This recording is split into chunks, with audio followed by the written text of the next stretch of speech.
Long years ago, we made a tryst with destiny, and now the time comes when we shall redeem our pledge, not wholly or in full measure, but very substantially. At the stroke of the midnight hour, when the world sleeps, India will awake to life and freedom. A moment comes, which comes but rarely in history, when we step out from the old to the new, when an age ends, and when the soul of a nation, long suppressed, finds utterance. It is fitting that at this solemn moment we take the pledge of dedication to the service of India and her people and to the still larger cause of humanity.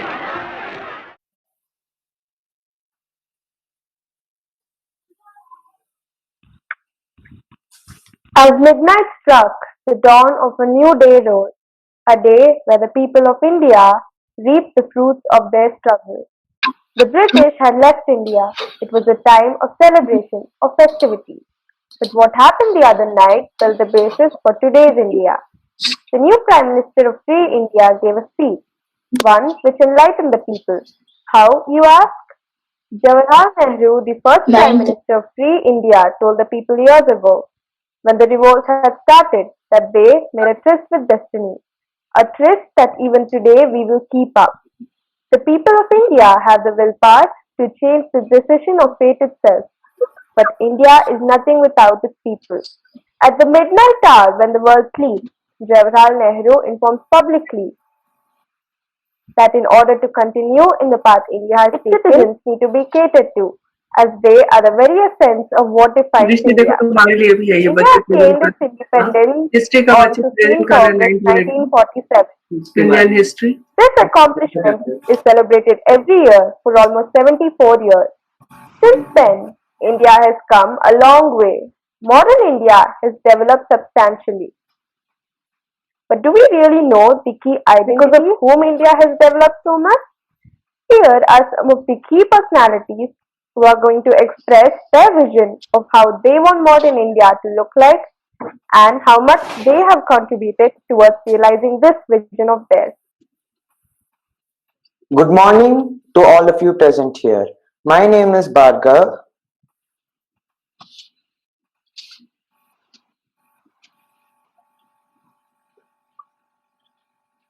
And my name is Jia, and we will be bringing waves of nostalgia to some And tides of knowledge to others. In other words, we will be your narrators for today.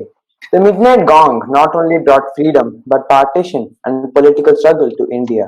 The motherland was partitioned based on religion, and this brought sorrow to every Indian.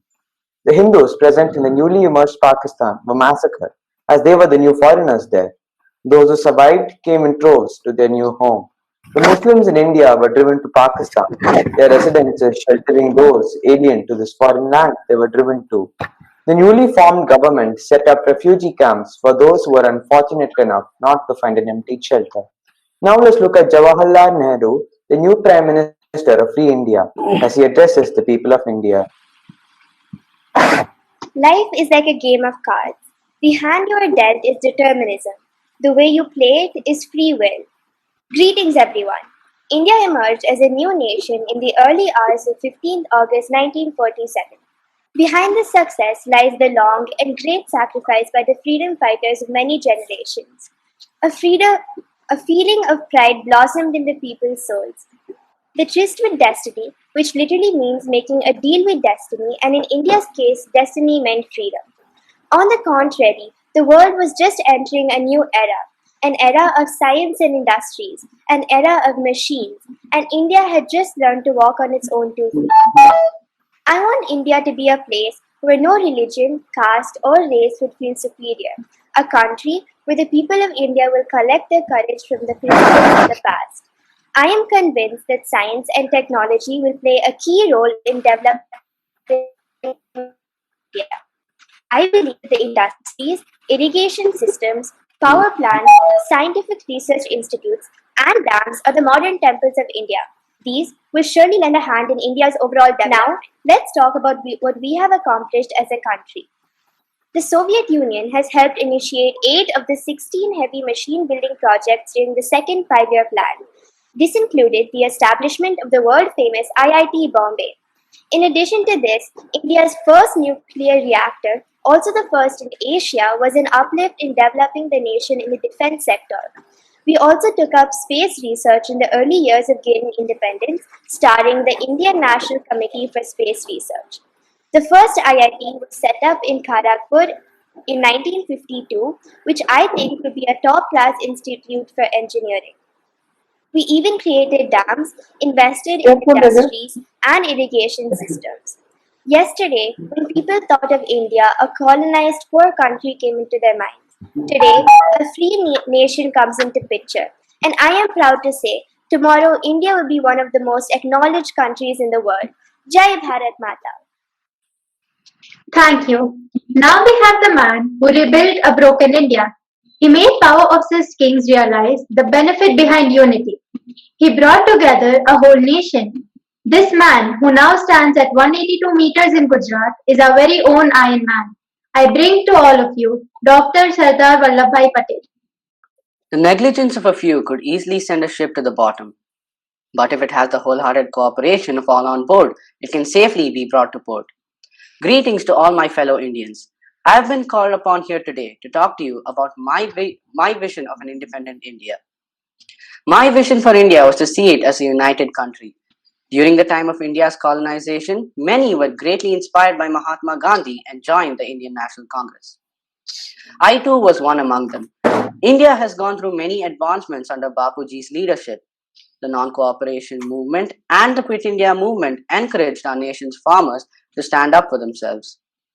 It was of utmost necessity that we support each other and make ourselves stronger in every way possible. Shortly after we gained independence from the British, the whole country was in turmoil. The people of India from every religion and language demanded a state for their own. This led to rioting, and the situation was very difficult to cope with. Thus, it was in dire need that we bring all 565 princely states together to form the wonderful nation we are today.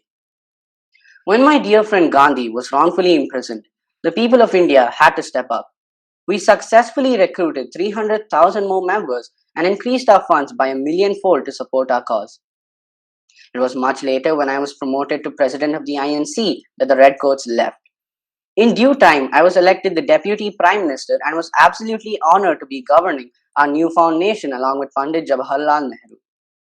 As time passed by, the need for a civil service system unique to India was growing to be important. The groundwork for a federal civil service was laid and brought into its developing stage. Our country has developed on all levels. I am very proud to say this. Thank you. He is a patriotic Indian and a man with an admirable personality. His contribution to Indian independence is unparalleled. Most noteworthy is the fact that his absence would have been dynamic, especially for the fact that I would have introduced myself with a thick British accent. This person will always remain a relevant thinker, even today, not only because of his theory and practice of nonviolence, but because all his life he defended political tolerance and religious pluralism. I present to you the father of our nation, Mahatma Gandhi. Every fight is one between different angles of vision illuminating the same truth. My vision of ideal Indian society is that of a non-violent and democratic social order in which there's just a balance between individual freedom and social responsibility. Every person carries with them a responsibility. That person's government should be there to ease the burden of carrying that responsibility. I believe that this has an exorbitant regard for the place of ideals in human life. Thank you. Moving on, we now have with us one of the most influential physicists of India who has won both the Padma Bhushan and Padma Vibhushan for his work in the field. A man who has contributed immensely to the fields of nuclear power and space. Not only was he a great physicist but also an industrialist. We now give to you the father of the Indian space program, Dr. Vikram Ambalal Sarabhai. One who can listen to the music in the midst of noise can achieve great things. Being an astronomer and physicist, I wanted the advancement of India in the field of space research. When I came back to India after completing my studies in Cambridge, I persuaded the charitable trust controlled by my family to start a research institution in Ahmedabad. This research institution is now called the Physical Research Laboratory. I was only 28 at that time. I went on to pursue my vision for India to have a space program of its own, and finally, on November 11, 1947, only 3 months after gaining independence, my vision became reality. With the successful establishment of the Indian Space Research Organization, or more commonly known as ISRO, the driving force of ISRO has always been that space science and technology must be used for the benefit of the common man. This led to many advancements and applications in the field. Being the chairman of Atomic Energy Commission, president of the physics section in Indian Space Congress, and even the vice president of the UN Conference on Peaceful Uses of Atomic Energy, I can assure to all of you that atomic energy, if tamed, can lead to development at a ginormous scale. Thank you. We now have the founder of one of India's first large industries. Tata Groups was and still is India's largest amalgamation company. His contribution to making modern India was immense, as his industry was the first one, which spiked many others to come. So let's welcome the father of industry, Jamshedji Tata. Always aim for perfection, for only then you will achieve excellence. I believe that industries lie at the core of any nation's economy. Not to mention, they provide jobs which make use of people's natural skill. So, my vision towards modern India is possible only with the advancement in industrialization. After I became the CEO of my father's company, we bought a bankrupt oil mill and converted it into a cotton mill, which resulted in profits flooding to our doorsteps. We then started buying and renovating business and ventures. We kept at this until we had enough money to start an iron and steel industry. Iron and steel were at high demands during that time. Thus came the Tata Iron and Steel Industries.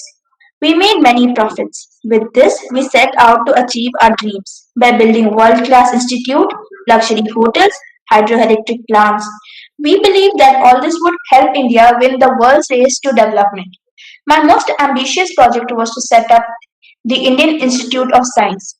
With further assistance from Pandit Nehru, I have complete faith in Tata Group and believe that they will restore India's glory. Thank you for having me.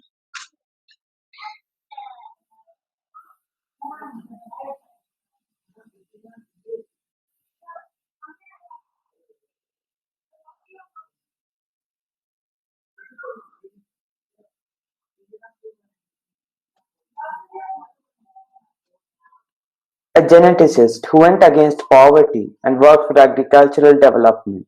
He started the Green Revolution. I'm sure some of you already know who he is. If you don't, here he is, Dr. M.S. Swaminathan. Where there is a challenge, there has to be a response. It's an honor to be with all of you today. I'm here to share my vision with you towards modern India in the agriculture and genetics sector. My one and only vision is to rid India of poverty and hunger. Hunger and poverty are dominant in India. Roughly 16% of India's population starve every day, and about 13% of India lives in poverty. If even one of these reduces drastically, India will be able to reach new heights. People will be able to work harder and achieve more. To get closer to this dream, our team introduced the Green Revolution, when Indian agriculture converted into an industrial system. In order to do this, we started using HYV seeds, tractors, irrigation facilities, and fertilizers instead of the traditional method of farming. This led to an increase in food grain production. We introduced Mexican semi-dwarf wheat plants to Indian fields. This helped bring out greater acceptance of modern farming methods. It has been a pleasure sharing my vision with you all. Thank you. A philosopher, idealist, and a president. This surely is a deadly combo. The next person is someone who is all three, someone whom we all know or have heard of. Now we have Dr. Sarvapalli Radhakrishnan. A life of joy and happiness is possible only on the basis of knowledge and science. Hello everyone. Thank you for having me. As of 1971, the literacy rate of India was 34.45%. It's no secret that good education can help a nation improvise in all aspects. India, since early days of independence, has always focused on improving the literacy rate in our country. Education is not only important for a country as a whole, but also for an individual as well. Education is an important element in every child's life, as their minds are very flexible and can learn efficiently in their own ways. Also, because education helps every individual find the purpose of their existence in this world. Therefore, education is my vision. India has progressed because of establishment of universities. Universities have undoubtedly been of great service to India's national development. I have always emphasized to educational institutes to make use of traditional ways of teaching. India's ancient culture has been in major use for centuries because of its positive potency. Gurukuls have always produced students with much better efficiency than ones Western universities have. Gurukuls had a strict timetable which included a balance, spiritual activity, recreation, and academics. As of now, India's current progress is because of a key element, and that is the report of University of Education Commission. This document has guided the development of university education in India since independence. India's education system before British times was among the best, but in these changing times, Western education prevails. Therefore, I believe India needs to adapt and overcome any academic adversity it faces without delay and conditions. Thank you. A social reformer whose sense of equality was much more than that of a beam balance. A former prime minister, he worked to remove classifications based on caste, creed, or gender. I present to you the man of peace, Lal Bahadur Shastri.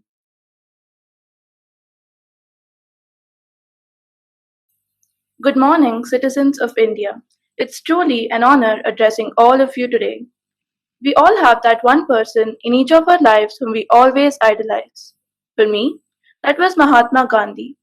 During the 1920s, when I had just entered adulthood, the Indian independence movement began. My heart told me to serve my motherland alongside Bapu, so that's what I did, even if I spent a couple of years in a jail cell.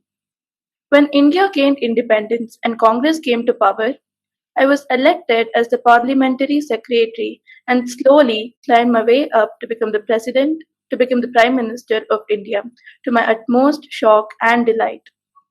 I had always believed that our country would move economically if we had a clear concept of rural development in the context of growing unemployment. I also believe that importance should be given to the administration's efficiency so that programs and policies are implemented.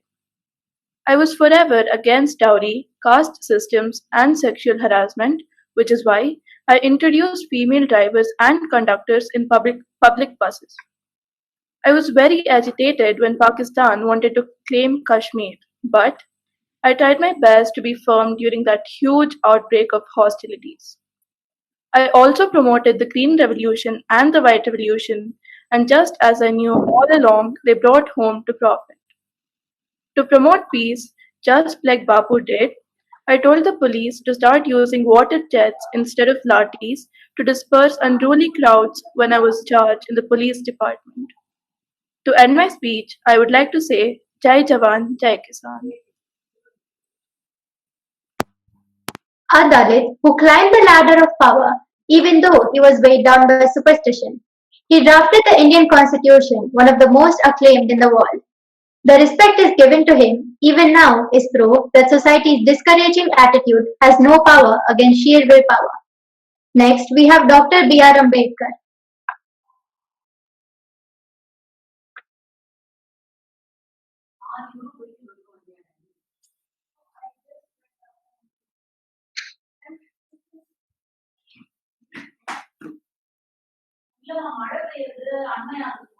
Aniket, you're not heard.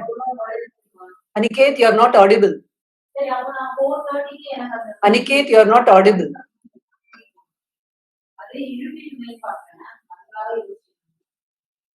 Oh.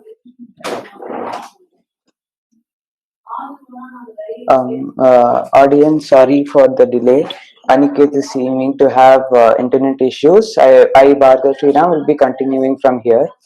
The sovereignty of scriptures of all religions must come to an end if we have a united, integrated modern India.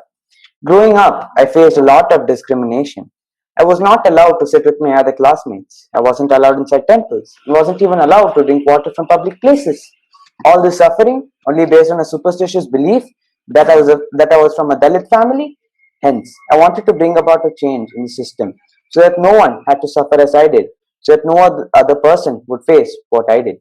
In order to make my vision a reality, I became a jurist, economist, and social reformer. I also supported the Dalit Buddhist movement against discrimination towards Dalits. I then moved on to become a law minister, and this is where I was appointed by the Constituent Assembly to draft the constitution. Through this, my team and I were able to make a deep impact on how modern India would progress by eliminating the untouchable system. I went on to help them by I went on to help them be part of the society by allotting them reservations in various fields. My vision is to ensure social equality in India, and I believe that this is a very important aspect in a democracy like India, a land brimming with culture and diversity. A democracy is for the people, by the people, and of the people, like Abraham Lincoln rightfully said. If the people of a democratic nation aren't considered equals, then the nation itself loses its democracy. Thank you. And there, in the distance, is a man of science who is known better for his political involvement. He is one whose lifestyle is an example of the highest echelon of humility and wisdom. So, let's welcome Dr. APJ Abdul Kalam. A developed India by 2020 or even earlier is not a dream. It need not be a mere vision in the minds of many Indians. It is a mission we can all take up and succeed. My warm welcome to all my dear citizens. I am indeed very happy to talk to you on the day of realization of my first vision. India got a taste of freedom in 1857 when we started the revolts for independence. It is this freedom that we must protect, nurture, and build on.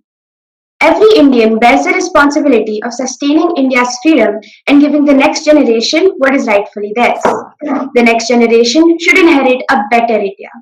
This can be done by proper development, this being my second vision. For 50 years now, we have been a developing nation. It is time that we see ourselves as a developed nation at the present. India must stand up to the world because unless India stands up to the world, no one will respect us. Only strength respects strength. We must be advanced in all aspects. With education, we can achieve the goal of national development. With science, we can move forward technologically. With mathematics, we can calculate our errors. And with social studies, we can understand our justice system better and at the same time learn from our ancestors' errors. Being a scientist, I can explain to all of you the scientific aspects of politics. Jawaharlal Nehru invested a lot of time and effort into developing a new India. He paid attention to the upbringing of the IIT sector and the heavy machinery sector. Using a scientific approach towards development has proven to be very efficient. India will progress only if it has a stable scientific infrastructure. The same goes for every single country in this world. Science will help all other fields advance forward easily. The previous glory that India has experienced was ginormous. But in these changing times, it is difficult to reclaim that glory, but it isn't impossible. Thank you. Thank you, Dr. Kalam. Audience, as you have probably already realized, without the help of these prominent personalities, India wouldn't have been like it is today. India is the world's largest democracy, and as a rising economic powerhouse and nuclear armed state, India has emerged as an important regional power. With that being said, we end this tribute to our beloved country on this occasion of Independence Day. I now call upon Bhumika for presenting the vote of thanks. It's my privilege to have been asked to propose a vote of thanks on this occasion. A big thank you to our respected principal ma'am for encouraging throughout our presentation and giving us this opportunity to present our tribute for Independence Day. Thank you, Deepthi ma'am, for all your efforts. We would like to thank all the teachers who have joined today. We also extend a heartfelt gratitude to the audience for being patient. And last but not the least, we would like to thank all the parents who took out of time from their busy schedule and joined us for tribute to our nation. Of course, we have to thank all the great personalities who have indeed played an important role in the overall development of our beautiful India. And I think we can all agree on the fact that this presentation has been like a great journey, starting from our nation getting independence till India in today's world. Thank you. And despite the ever so growing problems caused by this unfortunate pandemic, have a wonderful year ahead.